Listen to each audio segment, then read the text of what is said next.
A while back, I got to play Daggerheart with a bunch of other content creators, and I've since run it for some friends of mine, and I had a lot of fun doing it. And if my friends asked me to play a session or 4 or 6 of Daggerheart, I absolutely would run it for them. Because my primary purpose in playing tabletop role-playing games is to have fun with friends, and I can have fun playing Daggerheart. Hi, I'm James, and on this channel I talk about the things that I think about, plan, and plot for my tabletop role-playing games. All my tabletop role-playing games, including Daggerheart. These days, when you pick up a new game, they typically come with a QuickStart Adventure, a starter set, a QuickStart, something with the word start in it. And I do not like the Daggerheart starting adventure. I get why it is the way it is, because they think that a starter adventure's primary purpose is to teach the players how to use the mechanics. But that's not the hard bit. You're going to tell me what you want to do. Then you're going to roll these dice. You're going to tell me which one of them rolled higher and what the total was. And then either we or I will narrate how the results of the dice have changed the story. To my mind, the more important part of a starter set is to teach the dungeon master, game master, director, whatever you're going to call them, how to run your game. Specifically, how to provide moments for player choices, especially in a game like Daggerheart that is going to put the players in a much more directorial role and have much more agency in determining how they're going to follow the narrative. Daggerheart is very concerned with following the narrative. They mention it on basically every page, but the starter adventure is not. And I could fix that, except I failed with Hope, and now Trek gets to make that video, so I got to do something else. I asked Trek if it was okay if I made a new adventure if I was stepping on his toes, and he said, well, since he's a Modron, he doesn't have any toes, so it's cool. So we need to write a new one-shot. It needs to have a definite beginning, middle, and end, and the players need to have choices in how those things are going to shape up, how they reach this end. It should be different depending on what their choices are. And we need to also provide players an opportunity to experience the different kinds of mechanics and problems that the game has to offer. Because it's me, we're doing fantasy. Yes, Daggerheart can do other things, but I like heroic fantasy. I like telling stories about good and evil, heroes and villains, demons, devils, dragons, and magic, and triumph at the point of a sword, so we're doing that. Plus, it's my video, so I get to choose. Back 2 years ago when I started this channel, I had an adventure with a town, and I never named the town because I was hoping that you would name it whatever fit into your settings, but it's high time that I gave it a name, so we're going to call it Wieldsburg. Back when my players were playing through those first set of adventures, the players came out of the goblin mine, they went into town, they solved the problem in the mill, found out a hag, set a trap for the hag, and that was it, off to the next adventure. They never really questioned the alderman Melaine LeBrew, so let's use her again and let's advance time 5 years. Years ago, heroes rose up to save the valley from goblin raiders and from a night hag who was driving the residents mad, and for a time, peace and prosperity came to Wieldsburg. But not all is as it seems, because the alderman, Melaine LeBrew, is not satisfied. She craves more power, and she has recovered a demonic artifact that will soon allow her to summon her first true demonic ally. Who in this simple village will be able to stop her? The adventure can be grabbed for free down the doobly-doo. Feel free to grab it and use it and have fun with it. But let's imagine that you wanted to make your own adventure. A basic tenet in any form of entertainment, which role-playing games are entertaining all of us at the table, is to try to hook the audience as fast as you can. That can be a question, a mystery. It can be a really cool, impressive scene with gigantic spaceships, something they've never seen before.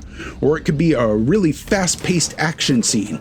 And then because our players, in this analogy, are the actors, we want to get them rolling their dice as fast as possible. The god has directed you to the Hound and Sow, a tavern that he has assured you has rooms available. But despite the god's assurances, all the lights are out and the door is locked.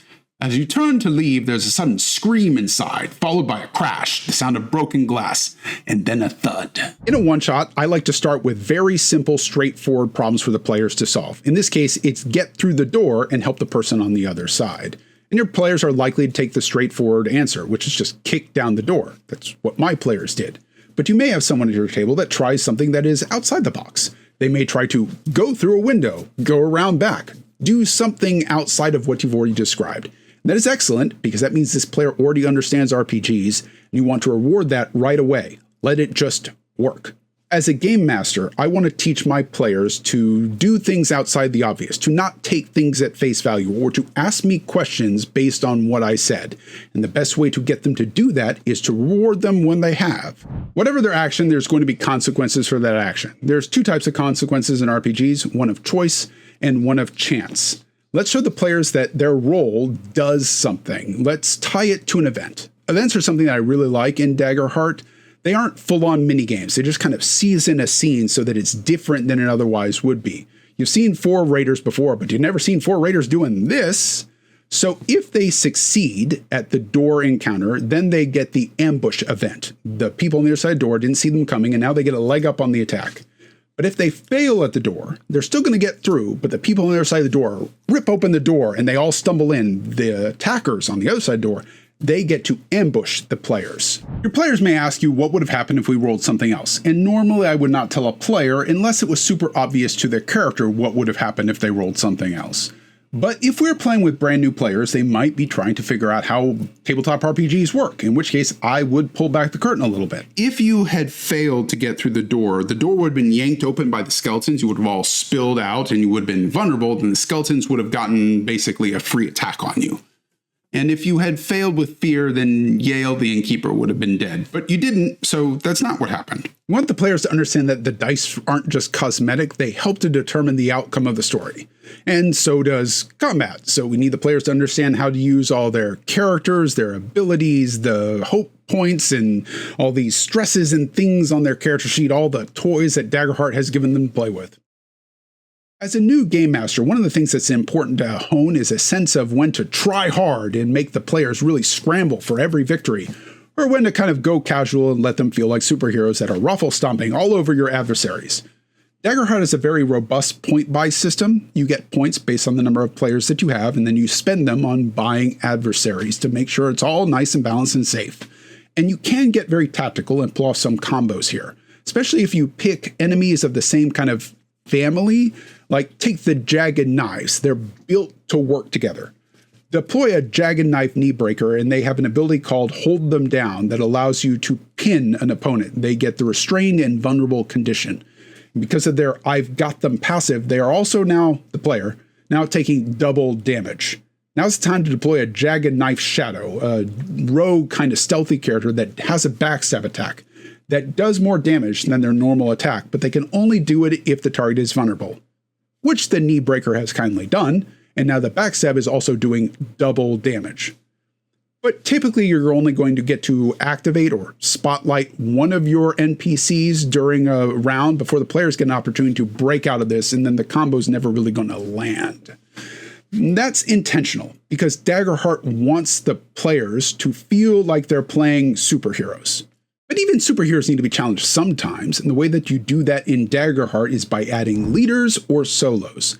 These two types of monsters will typically allow you to do multiple things every time the players take a failure. So let's add a Jagged Knife Lieutenant to this mix. They're a leader, and when the players fail, let's spotlight him. He has an ability that allows us to spend fear to activate 2 different mobs. So let's say that the leader tells both the Jagged Knife Kneebreaker and the Shadow to go. Now they're both going to get to move and pull off this combo, and somebody is going to lose a couple of hit points. But it is the first encounter in the first game that my players are playing of Daggerheart, so we don't want to try hard. Let's just go casual. We have 14 points based on 4 players, and it is a one-shot, so I'm going to follow the rules and subtract 1 point. That gets me down to 13 points. Let's put a Hexer in here, that's a support, a Kneebreaker, that's a bruiser, a Skeleton Knight, that's another bruiser, and 2 Skeleton Warriors in here. And whatever happens in here, there is an interesting change to the story. The players may be able to save Yale. Maybe they kill all the Jagged Knives and the undead, and there's no one to answer their questions. Or maybe they capture one of the Jagged Knives and are going to interrogate them. The players may reasonably be asking things like, where did the undead come from? Who are these knives? And why would they attack an innkeeper? We've given them some questions. Now we need to give them an opportunity to get some answers. Conflict moves stories forward, but combat isn't the only kind of conflict. Social conflict is also a thing. We just need to give the NPC a reason not to want to help the players or an inability to do so. The classic example, of course, is an adversarial relationship. I have information that the players want. I don't want to give it to them because I don't want them to win. But you could also do it with friendly NPCs. Maybe they need to earn this NPC's trust. They're not just going to tell everyone their secrets. They don't know if these heroes are actually heroes or just villains in disguise. Or maybe they are afraid. What if I tell you what it is I know, then this evil villain is going to come after me or come after my family? Or let's say that you were just the victim of a botched assassination attempt. You took one too many blows to the head and you can't really remember what it is that you know that might be helpful. Let's say that the players are trying to interrogate Yale. They managed to save her. That is going to be a presence roll to try to get information from her. If they succeed with fear, then I would just give a rumor. She's not going to put everything on the line with these heroes. Even though they did just save her, she's not sure why they did it or who they are. So she'll give them something that they could hear anywhere else. Oh, thank you for saving... what? The undead? No, they say the victims of the old miller haunt the hills northeast of town, outside the mill, but I guess if anywhere, the undead could have come from there. But if they succeed with hope, I would say that Yale absolutely trusts these people and I would give them a solid lead. Or the players tried to heal Yale through some ability or some other thing that they've got, to giving her a healing potion or something to try to reduce stress, restore hit points, something along those lines. Yeah, that should work. Just let them do that. And if you don't think it should be an automatic success, maybe give them advantage on the roll. What if they're interrogating one of the knives? It would work the same way. It's still a presence roll, but the character, the knife that they're interrogating, played by me, would be played in a much more antagonistic manner. Anything that they're going to reveal is going to be revealed in the guise of threats or underhanded comments or something to say like, "You don't know who you're messing with. I know people in this town. You better release me quick, or she's going to make life very difficult for you." One of the useful skills for a new game master to learn is what to do when the wheels start falling off the wagon. What if they didn't save Yale? What if they didn't capture one of the knives? What are you going to do then? Again, useful information to put in a starter set to teach a new game master. In my case, I'd say it's time to deploy the villain. Melaine LeBrew arrives at the inn with, let's say, a bladed guard, a spellblade, and 2 archer guards that she makes wait outside. She is shocked at the damage to the inn. She is feigning relief if Yale is alive, and she is accusatory of the players if Yale is dead. I'd anticipate the players wanting to get a read on her. That's an instinct roll. If they're new players and they don't ask me for that, I might suggest it to them. Do you want to see if you can roll an instinct roll to get a better feeling of who Melaine is? It is not my job to play the characters for the players. But if they are new and they haven't yet thought of to do that kind of thing, it is part of my job to teach them that they don't have to take things at face value, that they can ask me for more information. I prepared 2 Act 3 and Act 4 scenarios, one for the crypt and one for the manor in each scene, but because they need time to go from one to the other and reach the finale, each one is one scene, with a possible second if they've completely failed with fear and something has gone horribly wrong. But because time is also a factor in this video, we're just going to focus on the crypt. The crypt door is locked. Locked doors are a problem in all RPGs, even Daggerheart. Villains need places to do their villainy, and you can't just have anyone wandering in here and messing up the evil runes. In the adventure, I put a couple ways that they could possibly get past this door without having to do an action roll, but it is possible that it's going to come down to a roll, and that's fine. If they succeed with hope, they manage to get inside the door, and nothing is waiting for them except stairs down, and there's a bunch of bones here, as there tends to be in a crypt.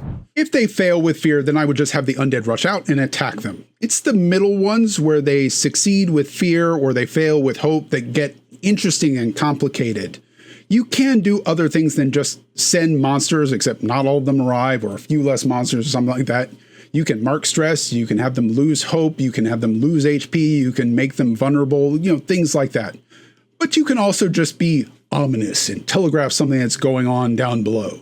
This one's really weird for me and hard for me to get used to. I feel like I'm fudging dice. I'm letting the players off from having failed if I go, yeah, no, you failed, but it's not as bad as you thought. I feel like I'm giving them a get out of jail free card, but it is an intentional part of Daggerheart. We have a cult ritual here. That's an event, and it is a tier 2 event, but we have tier 1 players, so we need to nerf it a little bit.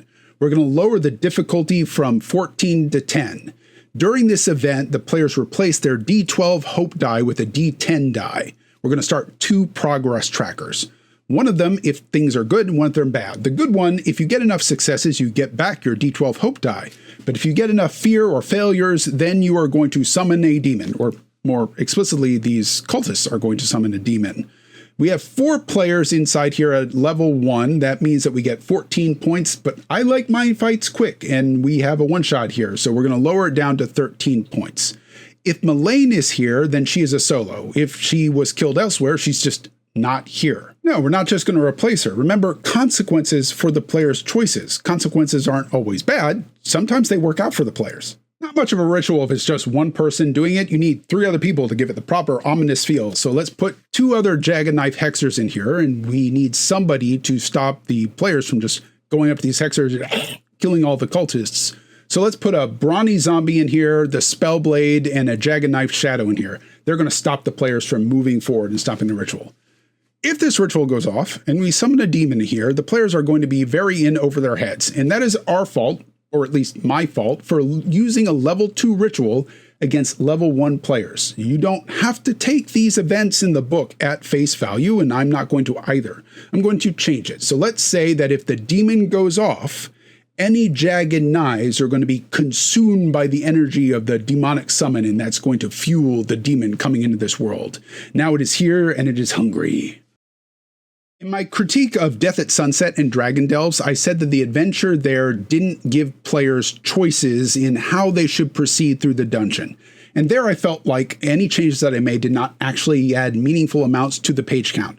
Here it absolutely would have. The 4 to 5 outcomes from every role in Daggerheart make it impractical to do longer form pre-written adventures. I absolutely get that. But a starter adventure is not just about teaching players how to play.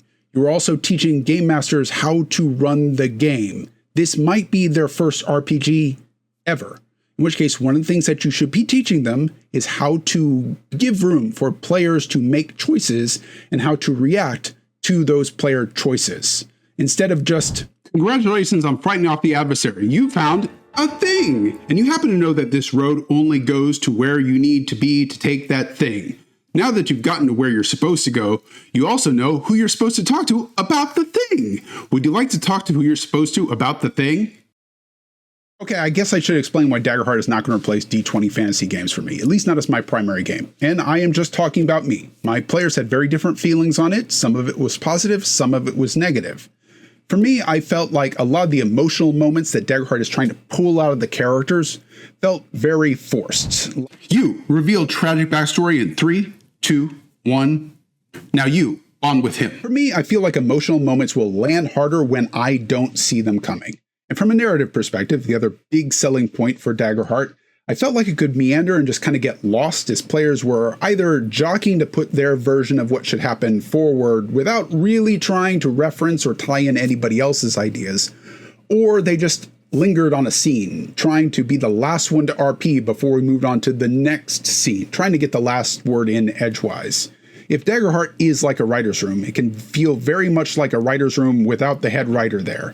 And the designers seem to indicate as much. There's a line in the manual that says, the game master will be the final arbiter and editor, but don't worry if you have to go back and revisit or retroactively change something that came before. As a game master and a player, I prefer a game where the mystery of the world is a focus of the game. I want to experience this magical fantasy world of the game master through the lens of my character. And I don't feel like I'm learning a mystery if it's made up there at the spot with me involved in. I'm building a mystery, not exploring a mystery. No, you will not sing that song if you know it. Could I do what I want to do in Daggerheart? Absolutely, I could, but I would be working against the system more than adding to it.